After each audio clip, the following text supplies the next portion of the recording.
देख रहे हैं गांव की दुनिया और आपके साथ हूं मैं जयती मिश्रा। इस बुलेटिन में हम आपको दिखाएंगे गांव और कस्बों की हर वो छोटी बड़ी खबर जिसका सरोकार है आपसे। तो आइए शुरू करते हैं गांव की दुनिया का आज का सफर।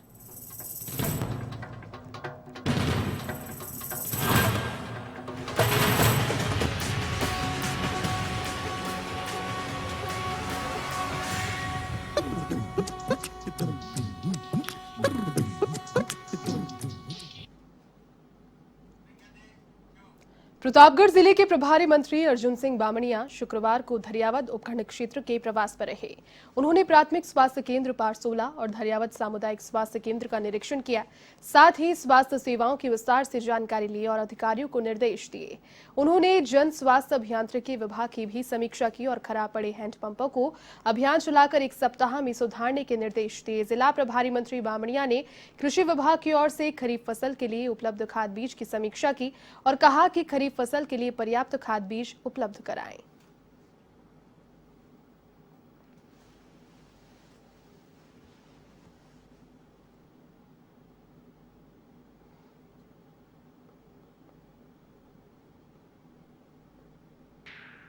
कि राजस्थान में वैक्सीन को लेकर जो भारत सरकार की गाइडलाइन है उससे कम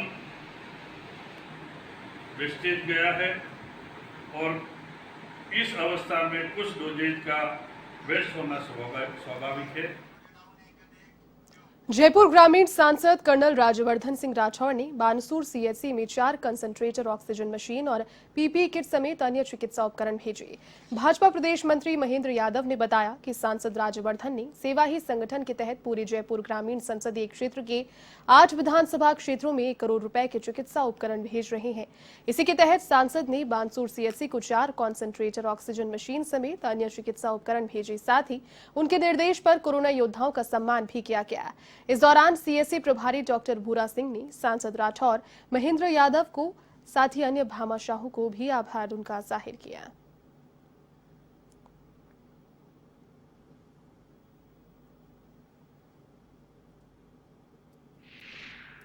हमारे जयपुर ग्रामीण के सांसद कर्नल राज्यवर्धन सिंह जी राठौड़ द्वारा जो पूरे लोकसभा क्षेत्र में 1 करोड़ की कोरोना से लड़ने के लिए कंसंट्रेटर, हमारे मास्क, सैनिटाइजर, पीपीई किट, ये पूरी लोकसभा में 1 करोड़ रुपए की सामग्री उन्होंने दी है। उसी के तहत सेवा ही संगठन के माध्यम से आज राजकीय सामुदायिक स्वास्थ्य केंद्र बानसूर पर उन्होंने अपनी जान को जोखिम में डाल करके और पूरे 14-15 महीने से जो सेवाएं दे रहे हैं उनके लिए वो बहुत ही हम सब की ओर से उनको बहुत। झुंझुनू के नवलगढ़ में एक और ऑक्सीजन प्लांट की नींव रखी गई। नगरपालिका की ओर से बनाए जा रहे इस प्लांट में जनरेशन कैपेसिटी 50 सिलेंडर है। उपजिला अस्पताल में नवलगढ़ प्रधान दिनेश सूंडा और चेयरमैन शोएब खत्री की उपस्थिति में ये कार्यक्रम हुआ। इसके लिए विधायक डॉक्टर राजकुमार शर्मा लगातार मॉनिटरिंग कर रहे थे और इसी का परिणाम ये है कि अब उपजिला अस्पताल नवलगढ़ की चिकित्सा सुविधाएं किसी भी जिला अस्पताल से कम नहीं है। आपको बता दें कि बीते सप्ताह ही एचपीसीएल ने 100 सिलेंडर ऑक्सीजन जनरेट करने वाले प्लांट की नींव रखी, जो कि अब लगभग बनकर तैयार हो गया है। दोनों प्लांट शुरू होने के बाद नवलगढ़ का उपजिला अस्पताल न केवल खुद बल्कि पास पड़ोस के इलाकों में ऑक्सीजन सिलेंडर सप्लाई कर सकेगा।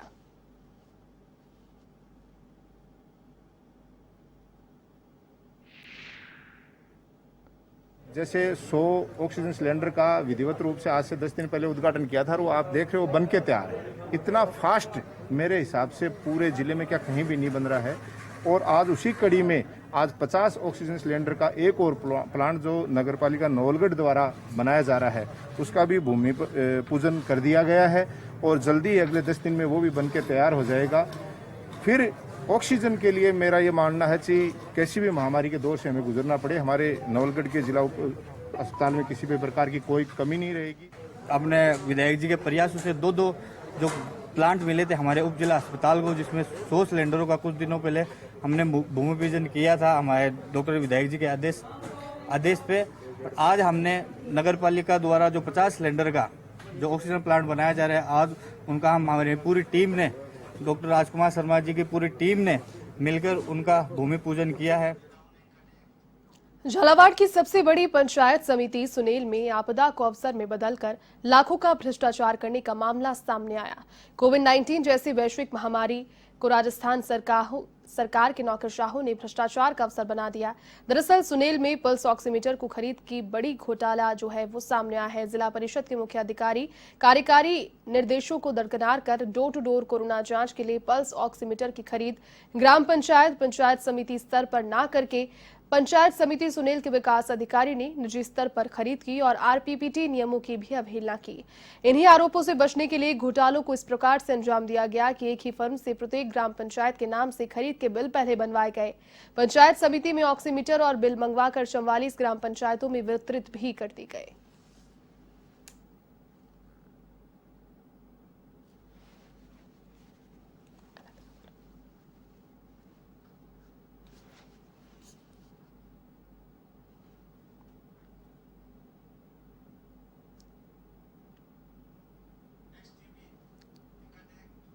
बांदीकुई के राजकीय अस्पताल में पिछले करीब 1 महीने से सोनोग्राफी की मशीन खराब होने के चलते मरीजों को परेशानियों का सामना करना पड़ रहा है। साथ ही मरीजों को अपनी जेब भी ढीली करनी पड़ रही है। आपको बता दें कि बांदीकुई सामुदायिक स्वास्थ्य केंद्र में सोनोग्राफी की मशीन तो है, लेकिन उसे खराब हुए करीब 1 महीने से भी ज्यादा का समय बीत चुका है। ऐसे में डॉक्टर्स के द्वारा सोनोग्राफी जांच करवाने के लिए लिखे जाने पर प्राइवेट सेंटर पर कई गुना राशि देकर सोनोग्राफी करवानी पड़ रही है। ऐसे मरीजों की जेब भी ढीली हो रही है। ऐसे में जब एवन टीवी की टीम ने संबंधित डॉक्टर से बातचीत करनी चाहिए तो उन्होंने जल्द ही से ठीक करवाने की बात कही।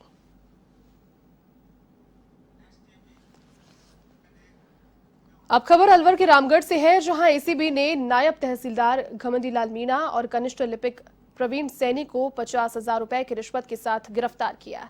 आपको बता दें कि घूसखोर तहसीलदार ने 5 बिस्वा जमीन का नामांतरण खोलने के एवज में 5 लाख रुपए की रिश्वत की मांग की, जिस पर 1.5 लाख रुपए में बात भी तय हुई। तो वहीं 94,000 पहले परिवादी दे चुका था और 50,000 देना बाकी रहा, जिसके बाद एसीबी ने मामले का सत्यापन कराया और इस पर कार्रवाई की गई।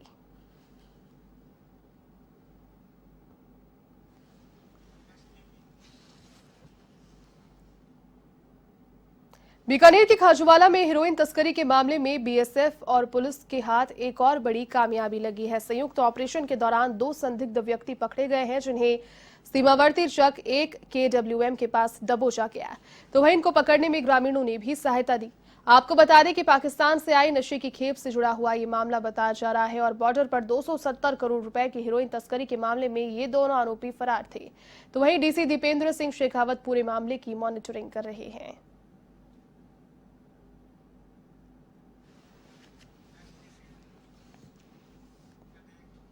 अब खबर है भरतपुर की ढीक से, जहां नई सड़क स्थित एसडीएम निवास के पास उस समय अफरा तफरी का माहौल पैदा हो गया जब बाइक सवार 2 युवक फायरिंग करते हुए वहां से रफू चक्कर हो गए।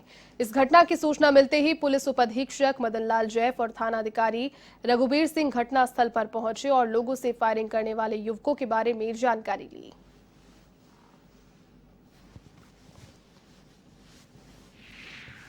दो लड़के दिल्ली दरवाजे की तरफ नई सड़क की तरफ आ रहे थे।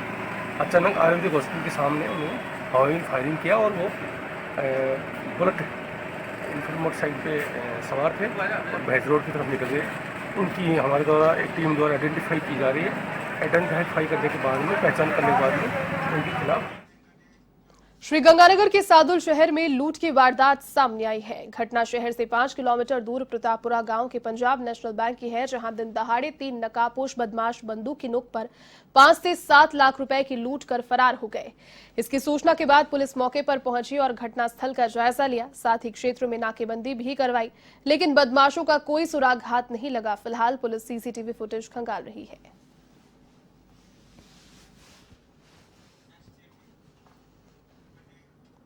अब खबर टोंक के निवाई से, जहां नला गांव में तहसीलदार प्रांजल कंवर के नेतृत्व में 32 बीघा चारागाह भूमि दबंगों से मुक्त कराई गई।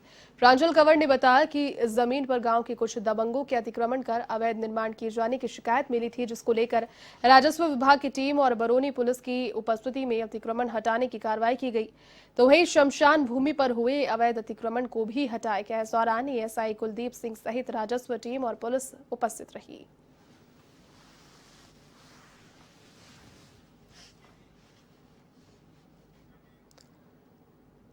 अब खबर भरतपुर के कामाख्या क्षेत्र से, जहां बीच बाजार में बाइक में आग लगने से अफरा तफरी मच गई, जिसके चलते स्थानीय लोगों ने बड़ी मुश्किल से आग पर नियंत्रण किया। दरअसल दुकान के सामने बाइक सवार युवक बाइक खड़ी करने के बाद दुकान पर खरीदारी कर रहा था।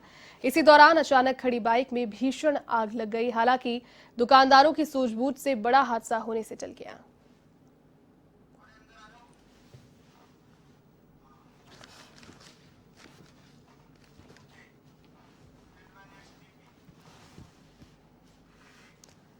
अब खबर है झालावाड़ के उन्हेल थाना क्षेत्र से, जहां करंट की चपेट में आने से किसान की मौत हो गई। मिली जानकारी के अनुसार मक्सी निवासी लक्ष्मण सिंह अपने खेत में खाद डाल रहा था। इसी दौरान खेत से होकर गुजर रही 11 केवी की लाइन का तार टूट जाने की वजह से बुरी तरह झुलस गया और मौके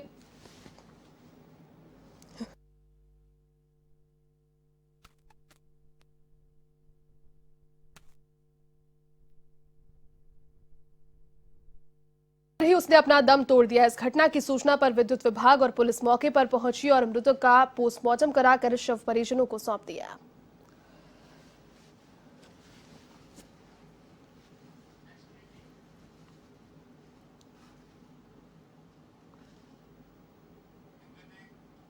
माउंट आबू के लोअर कोदरा डैम में 2 महिलाओं और एक बच्ची को 2 बहादुर भाई बहन ने डूबने से बचाया।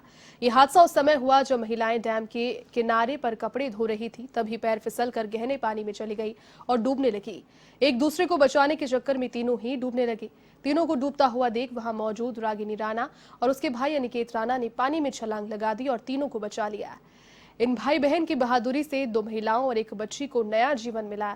इस घटना के बारे में सुनकर शहर में सभी लोग उनकी प्रशंसा कर रहे हैं। तो वहीं माउंट आबू एसडीएम ने भी दोनों को अपने कार्यालय में बुलाकर हौसला अफजाई की। साथ ही 15 अगस्त को स्वतंत्रता दिवस के अवसर पर होने वाले समारोह में प्रशस्ति पत्र देने की भी बात कही।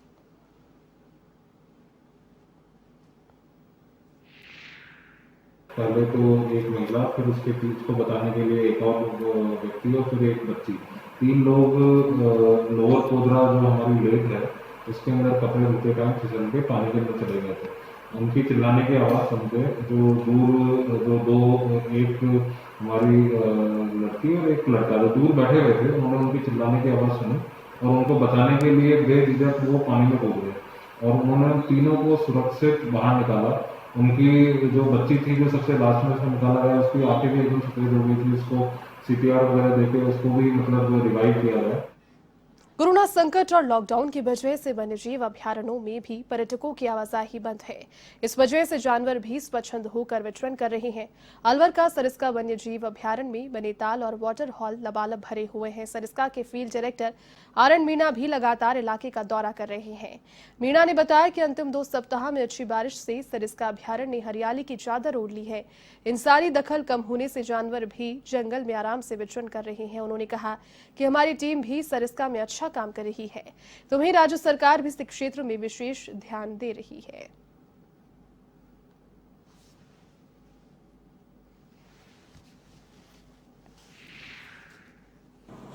माह मई के अंतिम 2 सप्ताहों में लगभग 20 तारीख से 30 के मध्य, 31 तारीख के मध्य जो अभी वर्षा हुई है वो एक सरिस्का के लिए वरदान साबित हुई है। इसमें जगह जगह पर नालों में जो तालाब हमने बनाए हैं, जो अर्धनवंश हमने बनाए हुए हैं, अब से पहले उनमें सब में पर्याप्त मात्रा में पानी आ गया है और सभी जो वनस्पति सरिस्का में जो अवस्थित है वो सभी हरी भरी हो गई है। यहाँ तक कि जो ग्राउंड लेवल है उस पर घास भी आना शुरू हो गया है।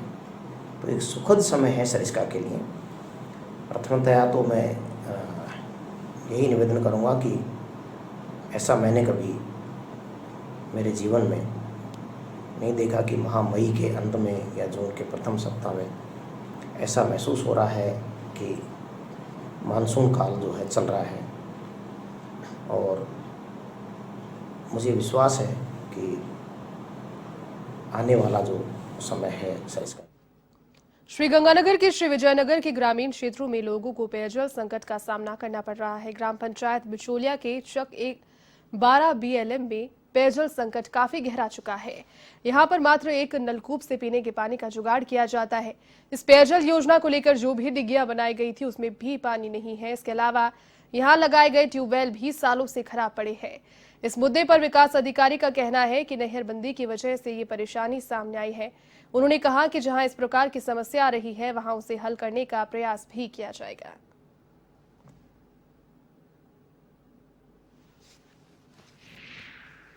प्रथम चरण में जो पानी आया सप्लाई हुआ था उसमें सभी डिग्गियाँ भरवा ली गई थी और दूसरे चरण में जो पानी आया था ये शिकायत प्राप्त हुई है कि कुछ नहर में जो है गंदा पानी आ रहा है, काला पानी आ रहा है।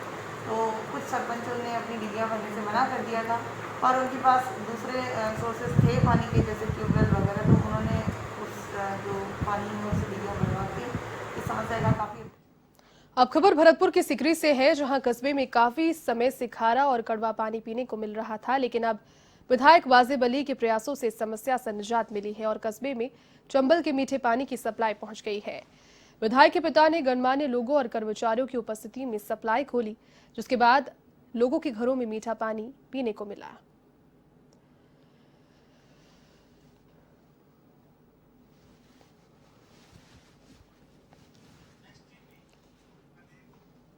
किसी व्यक्ति की आंख पर अगर पट्टी बन जाए तो जाहिर सी बात है कि वो किसी भी चीज को नहीं देख पाएगा, लेकिन कस्बा थाना से 49 किलोमीटर दूर एमपी शिवपुरी शहर की वैष्णवी शर्मा के साथ ऐसा बिल्कुल नहीं है। वो आंखों पर पूरी तरह से पट्टी बांधकर भी किताब और अखबार पढ़ लेती हैं।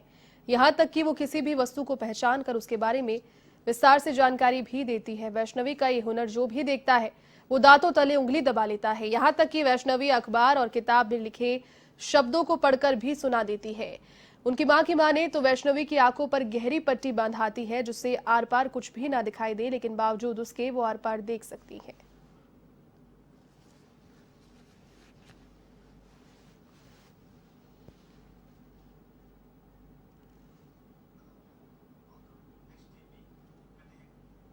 टोंक के देवली उपखंड के नगरफोर्ट कस्बे में कई दिनों से चल रही अघोषित बिजली कटौती से नाराज ग्रामीणों ने बिजली ग्रिड स्टेशन के बाहर धरना दिया। साथ ही ग्रामीणों ने बिजली निगम के खिलाफ जमकर नारेबाजी की। मामले की सूचना पर निगम के सहायक अभियंता आरडी मीना और कनिष्ठ अभियंता नितिन गुलाटी के साथ पुलिस भी मौके पर पहुंची, जिसके बाद ग्रामीणों से समझाइश कर निगम के अधिकारियों से बात कराई गई, जिसमें उन्होंने जल्दी ही बिजली चालू करवाने का आश्वासन दिया। तब कहीं जाकर ग्रामीणों ने धरना स्थगित किया।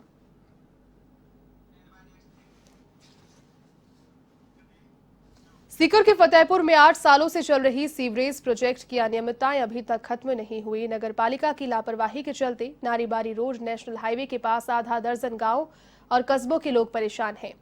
दोनों तरफ सीवरेज के गंदे पानी का दलदल है, जो किसी भी बड़े हादसे का कारण बन सकता है। तो वहीं इलाके में सीवरेज की बदबू से संक्रमण फैलने का खतरा मंडरा रहा है, जिसको लेकर स्थानीय लोगों ने विधायक और पालिका चेयरमैन के खिलाफ विरोध प्रदर्शन कर नारेबाजी की।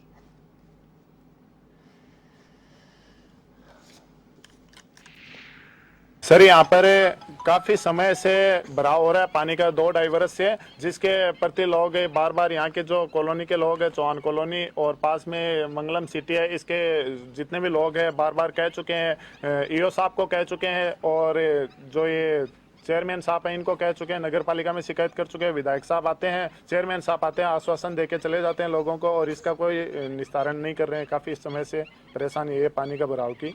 ऐसा है कि मैं इसमें खेती करता था, आज 2.5 साल से मैं बेरोजगार हूँ इस खेती से।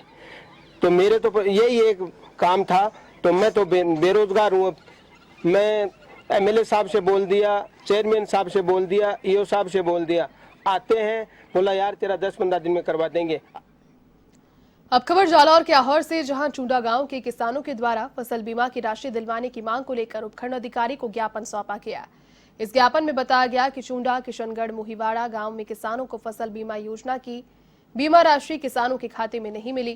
किसानों के द्वारा अपना प्रीमियम समय पर भरने के बावजूद भी फसल बीमा कंपनी की लापरवाही सामने आ रही है, जिससे किसानों को बीमा राशि से वंचित किया गया।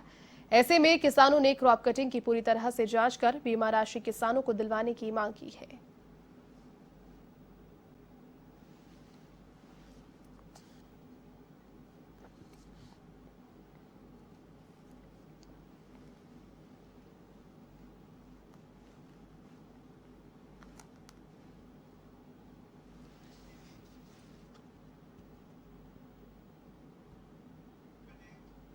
झालावाड़ के चौमेला में राजस्थान टेक्सटाइल्स मिल्स के प्रतिनिधियों ने ऑक्सीजन प्लांट को लेकर सामुदायिक स्वास्थ्य केंद्र का निरीक्षण किया।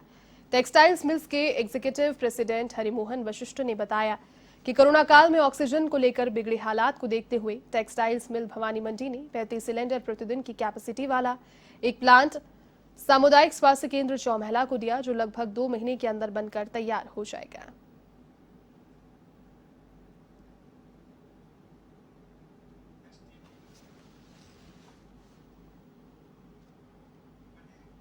सीकर की दातारामगढ़ पुलिस ने राजकार्य में बाधा डालने वाले और महिला स्वास्थ्य कर्मियों को धमकाने वाले शातिर आरोपी को गिरफ्तार किया। थानाधिकारी हिम्मत सिंह ने बताया कि रोलाना गांव में वैक्सीनेशन कैंप में सुरेंद्र सिंह जबरदस्ती ऑब्जर्वेशन रूम में घुस गया और महिला स्वास्थ्य कर्मी से अभद्रता की, साथ ही जान से मारने की धमकी दी। इस मामले में पुलिस ने आरोपी सुरेंद्र सिंह को गिरफ्तार कर लिया है। आरोपी के खिलाफ 1 दर्जन मामले पहले से ही दर्ज हैं। फिलहाल पुलिस आरोपी से पूछताछ कर रही है।